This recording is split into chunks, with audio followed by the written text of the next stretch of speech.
News at 5.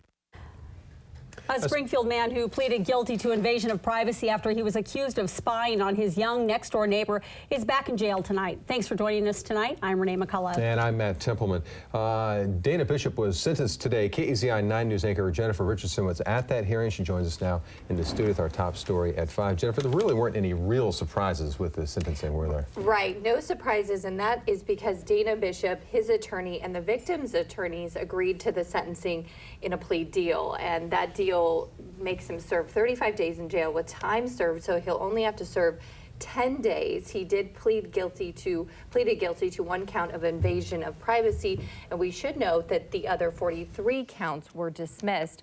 Bishop must also complete 100 hours of community service and pay the victim's family restitution of $10,000. Bishop was accused of using his security camera mounted on the side of his house to spy on his 10-year-old neighbor. The victim's mother, Crystal Stutzman, read a statement at today's hearing. Bishop didn't look at her, but at times could be seen shaking his head.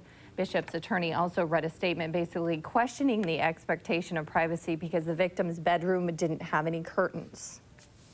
The punishment you are receiving for this crime doesn't begin to touch the surface of what we endured this year.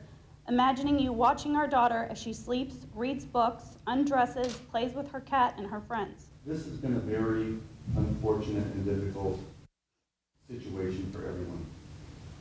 The reason this case took so long to resolve was a disagreement as to whether the room which was videotaped was a location where someone would have a, quote, reasonable expectation of personal privacy.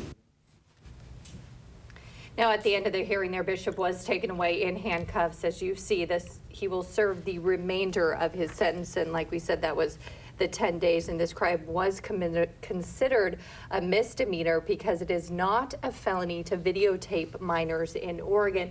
We've learned that there are actually 2 bills that will be presented in February's short session that look to change this, and Stutzman and attorneys, she is working with attorneys and legislators on those bills. So certainly not a story that ends with the sentencing. Exactly. For sure. Yeah. All right.